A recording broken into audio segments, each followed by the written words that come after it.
तो गोरखपुर और फूलपुर लोकसभा सीटों के लिए हो रहे उपचुनाव के लिए मतदान चल रहा है। हम आपको 5 तस्वीरें दिखा रहे हैं, आपकी स्क्रीन पर ये रही। इसमें गोरखपुर और फूलपुर की जनता पूरे हर्षोल्लास के साथ मतदान में हिस्सा ले रही है। 5वीं तस्वीर चुनाव आयोग के वॉर रूम की है। वहां पर अधिकारी ईटीवी पर चुनाव से जुड़ी पल पल की अपडेट ले रहे हैं। प्रतिष्ठा बनाम गठजोड़ की इस जंग में दोनों सीटों पर कांटे का मुकाबला देखा जा रहा है। गोरखपुर में बीजेपी के उपेंद्र शुक्ला और बसपा समर्थित सपा प्रत्याशी प्रवीण निषाद और कांग्रेस की सुनीता करीम मैदान में, और फूलपुर में बीजेपी के कौशलेंद्र पटेल और बसपा समर्थित सपा प्रत्याशी नागेंद्र पटेल के बीच कड़ा मुकाबला है, जबकि कांग्रेस के मनीष मिश्रा और निर्दलीय ताल ठोक रहे अतीक अहमद भी मुकाबले में पूरी ताकत से लगे हुए हैं। आपको बताएं कि मुख्यमंत्री योगी आदित्यनाथ ने गोरखपुर और डिप्टी सीएम केशव प्रसाद मौर्य ने फूलपुर सीट से पिछले साल इस्तीफा दे दिया था, और इसके चलते दोनों सीटों पर उपचुनाव हो रहा है, और ऐसे में दोनों ही नेताओं की प्रतिष्ठा दांव पर लगी है।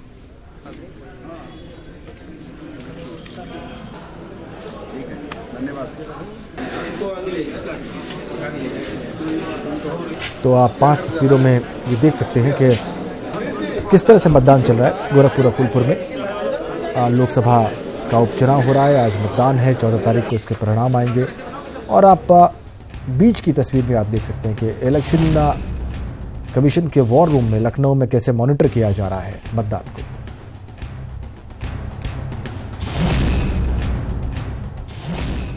और ईटीवी इस प्रतिष्ठा की जंग की महाकवरेज कर रहा है।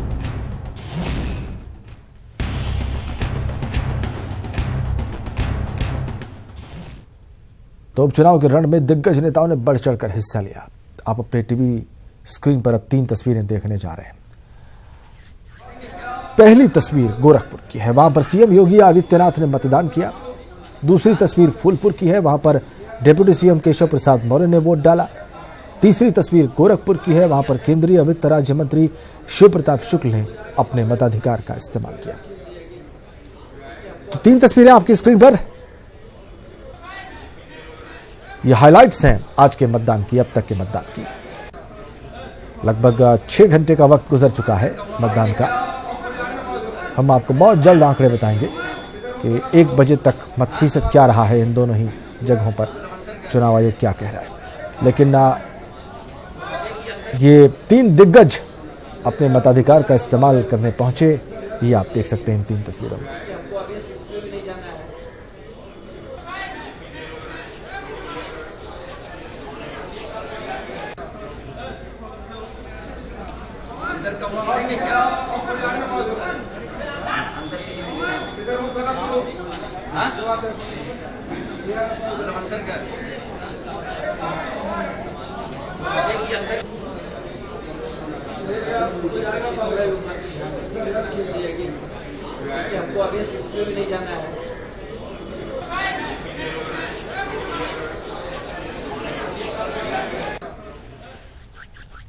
तो गोरखपुर में मतदान चल रहा है। हालांकि शुरू में मतदाता केंद्रों पर लोग धीमी गति से पहुंचे, लेकिन जैसे जैसे वक्त बीतता गया मतदाताओं की संख्या बढ़ती गई। बीजेपी प्रत्याशी उपेंद्र दत्त शुक्ल ने भी वोट डाला और जीत का दावा किया।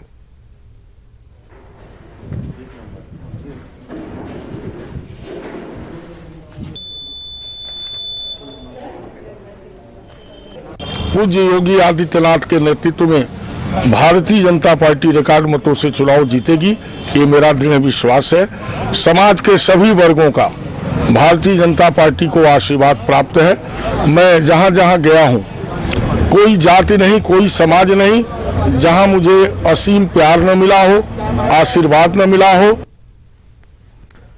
इधर इलाहाबाद की फूलपुर लोकसभा सीट पर भी मतदान हो रहा है, और कांग्रेस प्रत्याशी मनीष मिश्रा ने अपना मतदान किया।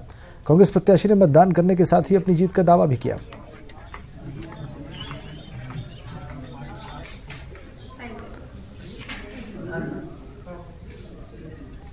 जी, मैंने अपना वोट डाल दिया है और मुझको लग रहा है अब की बार परिवर्तन की लहर है, और पूरी जनता एक साथ एकजुट होकर एक जनता का नया कांग्रेस साथ गठजोड़ हो रहा है।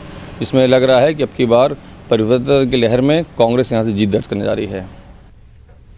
गोरखपुर और फूलपुर लोकसभा सीट पर उपचुनाव के लिए मतदान हो रहा है। दोनों सीटों पर धीमी गति से मतदान हुआ है। इस दौरान फूलपुर में मतदाताओं से ईटीवी संवाददाता ने खास बातचीत की।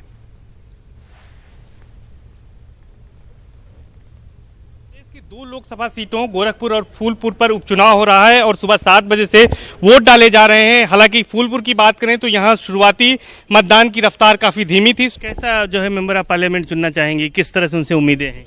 जी, हम सेक्युलर इंसान चाहेंगे कि एकदम हर इंसान के लिए वो काम करे। नॉट उम्मीदें हैं इनको, आपने भी पहली बार मतदान किया है इस बाई इलेक्शन में, क्या उम्मीद है? एक युवा है आप, क्या चाहते हैं कि आपका जो प्रतिनिधि हो वो क्या करे, किस तरह का सांसद हो? बस अच्छे से काम करे। तौर पर तमाम उम्मीदें हैं, आपने भी अभी वोट कास्ट किया है, किस तरह की उम्मीदें हैं अपने भावी जो है सांसद से? भावी सांसद से हमारी ये उम्मीद है कि अभी जो समस्याएं चल रही हैं, जैसे एम्प्लॉयमेंट की क्राइसिस है, गरीबी है, ये सब चीज़ों पर वो अच्छे से काम करे। वुमेन एम्पावरमेंट के लिए भी वो ध्यान दे और वुमेन सेफ्टी आजकल जो बहुत ज़्यादा इशू हो रखा है उसको भी ध्यान में रख के काम करे। ऐसे प्रतिनिधि चुनना चाहते हैं? जी बिल्कुल। साफ तौर पर देख सकते हैं कि अब लोग घरों से बाहर निकलने शुरू हुए हैं और लोग मतदान केंद्रों की ओर बढ़ रहे हैं और आकर वोटिंग भी कर रहे हैं। कुछ ऐसे नव मतदाता भी हैं जिन्होंने पहली बार वोट कास्ट किया है, उनमें काफ़ी उत्साह है अपने लोकतंत्र में, जिस तरह से उनको मताधिकार का ये अधिकार मिला है उसको लेकर, और तमाम उनकी उम्मीदें हैं कि जो उनका सांसद हो किस तरह से उनकी जो समस्याएं हैं वो समस्याओं को दूर करे, चाहे वो विकास की बात हो, रोजगार की बात है, उस उम्मीदों पर खरा उतरे। कैमरा पर्सन संजीव मिश्रा के साथ सर्वेश दुबे, ईटीवी न्यूज़, इलाहाबाद। तो तमाम प्रत्याशी भाग्य आजमा रहे हैं गोरखपुर में और फूलपुर में, अपने मताधिकार का इन्होंने इस्तेमाल भी किया। गोरखपुर से बीजेपी प्रत्याशी उपेंद्र दत्त शुक्ल और बीएसपी के समर्थन से सपा प्रत्याशी प्रवीण निषाद मैदान में हैं, इन्होंने मतदान किया है। फूलपुर में कांग्रेस प्रत्याशी मनीष मिश्र और सपा उम्मीदवार नागेंद्र सिंह पटेल ने वोट किया है और ये तस्वीरें आप अपने स्क्रीन पर देख सकते हैं।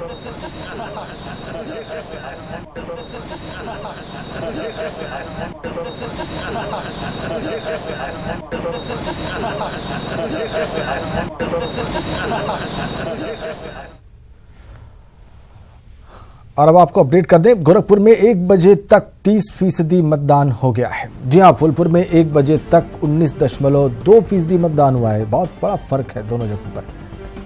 गोरखपुर में 1 बजे तक 30% और फूलपुर में 1 बजे तक 19.2% मतदान हुआ है। दोनों जगहों पर शाम 5 बजे तक मतदान होगा। प्रतिष्ठा बनाम गठजोड़ की जंग, लेकिन इसमें मतदान फीसद उतना उत्साहवर्धक नहीं। गोरखपुर में 1 बजे तक 30%, हो सकता है कि शाम होते होते तक कुल मतदान फीसद 50 से ऊपर चला जाए। लेकिन फूलपुर में स्थिति थोड़ी मतदान के लिहाज से निराशाजनक। वहां पर सिर्फ 19.2% वोटर्स ने अपने मताधिकार का, अपने फ्रेंचाइज का इस्तेमाल किया है। ये अपडेट हम आपको दे रहे हैं दोपहर 1 बजे तक चुनाव आयोग ने जो जानकारी हमें दी है उसके आधार पे। 1 बजे तक गोरखपुर में 30% और दोपहर 1 बजे तक फूलपुर में 19.2% मतदान।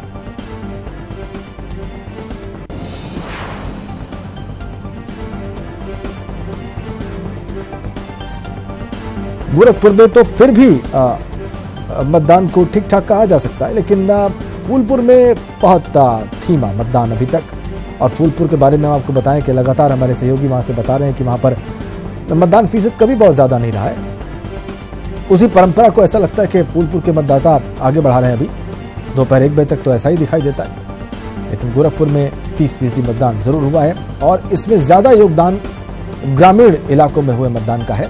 शहरी इलाकों में बहुत उत्साह नहीं देखा गया। अब हम अपने सहयोगियों से बात करेंगे जो इस वक्त ग्राउंड जीरो पर मौजूद हैं, जो वहां पर लगातार कवर कर रहे हैं मतदान को। उनसे हम समझेंगे कि किन क्षेत्रों में किस तरह का मतदान रहा है। लेकिन जो आंकड़े हमें मिल रहे हैं वो ये कह रहे हैं कि गोरखपुर में 1 बजे तक 30% और फूलपुर में 1 बजे तक 19.2%।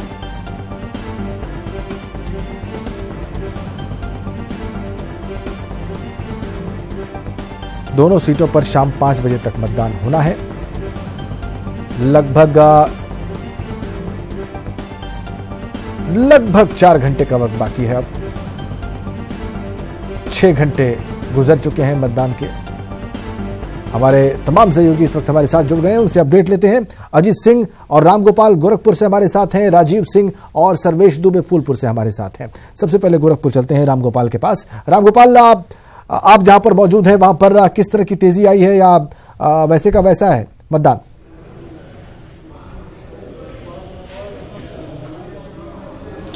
नहीं, चूंकि शहरी क्षेत्रों में जैसे जैसे तापमान बढ़ा है वैसे वैसे गर्मी आई है और 30% तक मतदान 1 बजे तक अभी तक हुआ है, यानी कि मतदान ठीक ठाक हुआ है। और 5 बजे तक यह अनुमान लगाया जा रहा है कि 50 से 55% अनुमान हो जाएगा। और उपचुनाव के लिहाज से 50 से 55% मतदान कम नहीं होता है, ठीक ठाक एक एवरेज ही माना जाएगा गोरखपुर में। तो मतदान अब जो है धीरे धीरे तेजी पकड़ रही है, जैसे जैसे अब शाम ढलेगा, जैसे शाम होगी वैसे वैसे और भी मतदान में तेजी आएगी। ठीक है, ठीक है, ये अच्छी बात है, औसत कहा जा सकता है इसको। एक बार फूलपुर की अपडेट लेते हैं सर्वेश दुबे से। आप बताइए वहां जहां पे आप मौजूद हैं सर्वेश, वहां पर क्या स्थिति है, क्योंकि 1 बजे तक के आंकड़े बहुत उत्साहवर्धक तो नहीं है फूलपुर से। निश्चित तौर पर फूलपुर अपना पुराना रिकॉर्ड फिर से दोहराने जा रहा है। यहाँ पर हमेशा ही जो मतदान होता रहा है, चाहे विधानसभा के चुनाव हो चाहे लोकसभा के चुनाव हैं, वही स्थिति आज उपचुनाव में भी यहाँ देखी जा रही है। मतदाताओं की शुरुआत से ही रुझान कम रहा और कम घरों से निकले, और जो सुबह 9 बजे तक का आंकड़ा था वो 4.8% का था, और उसके बाद 11 बजे तक ये मत प्रतिशत बढ़कर सिर्फ 12% हुआ। और अभी के जो आंकड़े मिले हैं 1 बजे तक निर्वाचन आयोग के, वो भी उत्साहवर्धक नहीं कहे जाएंगे। 19.2% का मतदान हुआ है अभी तक, जो काफी निराशाजनक है। अगर यही गति रही तो 30-32% पर यह पूरा मतदान सिमट जाएगा, जिसका सीधा नुकसान राजनीतिक दलों को होगा। जिस तरह से पहले से राजनीतिक दल इस बात को जानते थे और तमाम रैलियों में, सभाओं में हर पार्टी के नेताओं ने यह बात कही थी कि मतदाता निकले और लोकतंत्र को मजबूत करने के लिए वोट करें। लगता है कि उस अपील का असर नहीं हो रहा है। इसके साथ ही साथ निर्वाचन आयोग ने और जिला निर्वाचन अधिकारी ने भी तमाम रैलियां और जागरूकता गोष्ठियां की थी, तमाम माध्यमों से, जनसंचार माध्यमों से तमाम तरह से प्रचार किया था कि मतदान के लिए कोई बहुत ज्यादा असर नहीं है। सर्वेश, ठीक कहा आपने। अजीत के पास चलते हैं गोरखपुर। अजीत, मुख्यमंत्री ने सुबह सुबह वोट किया। गोरखपुर में मुख्यमंत्री लगातार सांसद रहे हैं, उनकी प्रतिष्ठा दांव पर है। क्या मतदाताओं से बात करते वक्त आपको ये एहसास हुआ कि उत्तर प्रदेश के मुख्यमंत्री की ये पहली कर्मक्षेत्र रहा है, इस बात का उनको ज्ञान है कि ये रिजल्ट किस तरह से उनकी छवि पर असर डालेंगे?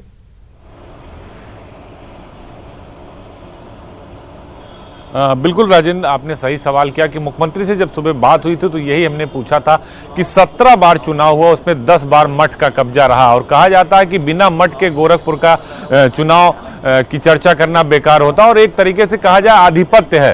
तो लोगों से भी जो बात हुई और मुख्यमंत्री ने भी यही कहा कि हमारे सामने और बड़ी चुनौती होगी, इसलिए हमने 16 कार्यक्रम लगाए, रैलियां की, अपने प्रत्याशी के लिए प्रचार किया। और जिस तरीके से पिछले 10 बार से हमको समर्थन दे रही थी गोरखपुर की जनता, उसी तरह से जो है बीजेपी जो प्रत्याशी हैं उनको समर्थन करेगी जनता, और हमारी जो प्रतिष्ठा है और हम बढ़ चढ़कर जो हमारी जीत का अंतर होगा वो हमसे ज्यादा होगा, यानी 3 लाख के ऊपर होगा।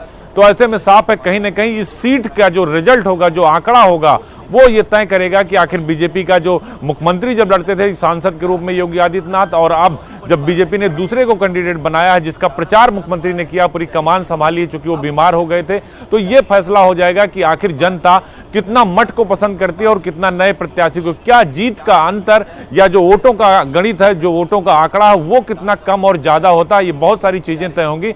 हालांकि ज्यादातर जो शहरी इलाके हैं वहां जो लोगों से बात हुई उनकी अभी भी मठ में आस्था है, लेकिन अब चूंकि मुख्यमंत्री योगी आदित्यनाथ हो गए हैं तो लोगों को विकास की भी उम्मीद है। कुछ जो महिलाएं हैं, आधी आबादी है राजेंद्र, उनसे भी बात करें तो उन्होंने कहा कि हमें विकास की गुंजाइश है, महिलाओं को सुरक्षा चाहिए, महिलाओं को शिक्षा चाहिए, उन्हें बराबरी का हक चाहिए। तो निश्चित तौर पर ये जो लड़ाई है ये दिलचस्प होगी और 14 तारीख को ये आंकड़े बताएंगे कि बीजेपी कितना सफल रही और जो अलायंस है बसपा और सपा का वो कितना सफल रहा। हालांकि मुख्यमंत्री ने कहा कि दोनों बबुआ और बुआ मिलकर भी हमारा कुछ नहीं बिगाड़ सकते। मुख्यमंत्री की बात जो आपने की वो हमने दर्शकों को सुनवाई, ये बातें उन्होंने कही अपनी बात में। अजीत, आपने सही कहा। राजीव के पास चलते हैं फूलपुर। राजीव, बीजेपी के नेता दबी जबान में और अपना नाम न बताने की शर्त पर ये बात कहते रहे हैं, कैमरे के सामने आए बगैर कहते रहे हैं कि मार्जिन कितना रहता है इसका भी पार्टी पर बहुत प्रभाव पड़ने वाला है, राजनीति पर बहुत प्रभाव पड़ने वाला है। ये बात वोटर्स की बात से आपको महसूस हुई कि इस बात का अंदाजा उन्हें? राजीव, देखिए, निश्चित रूप से जिस तरह अगर बात की जाए सीएम योगी आदित्यनाथ की या डिप्टी सीएम केशव प्रसाद मौर्य की, तो इनकी जीत का अंतर करीब 3 लाख से अधिक था।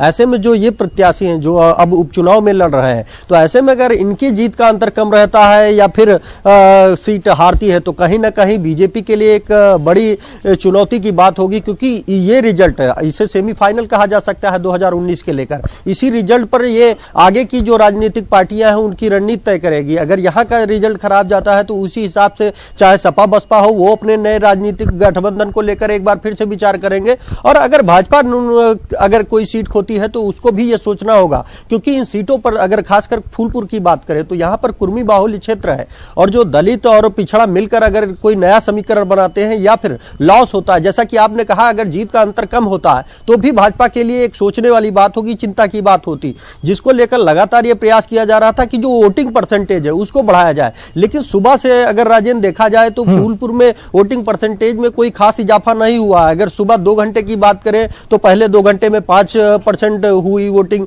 उसके बाद 7% और फिर 7%, टोटल 19% वोट ही अब तक 1 बजे तक पड़ा है, जो कि कहीं ना कहीं निश्चित रूप से खतरे की घंटी है। ऐसे में अगर कुल मिलाकर देखा जाए 5 बजे तक बात करें तो कुल मिलाकर 40% से ऊपर की वोटिंग नहीं जा सकती। तो ऐसे में अगर पिछले चुनाव की बात करें तो उसमें जो वोटिंग परसेंटेज था वो 40% से ऊपर था, तो कहीं ना कहीं अगर अभी अगले जो घंटे हैं उसमें वोटिंग परसेंटेज नहीं बढ़ता तो जो यहाँ की स्थिति है उसमें ये नहीं कहा जा सकेगा कि किसका पलड़ा भारी है। तो लगातार जो नेता है वो प्रयास कर रहे हैं कि ज्यादा से ज्यादा यहाँ पर वोटिंग परसेंटेज हो, क्योंकि ये चुनाव सिर्फ बीजेपी के लिए ही अहम नहीं है, बिल्कुल बिल्कुल उनके विरोधियों के लिए भी, सपा और बसपा के लिए भी उतना ही अहम है, और इसके नतीजे पूरे देश को एक संदेश देंगे और हर राजनीतिक दल उस संदेश को अपने फेवर में पढ़ना चाहता है। आप सभी का बहुत धन्यवाद। रामगोपाल, अजीत, राजीव और सर्वेश।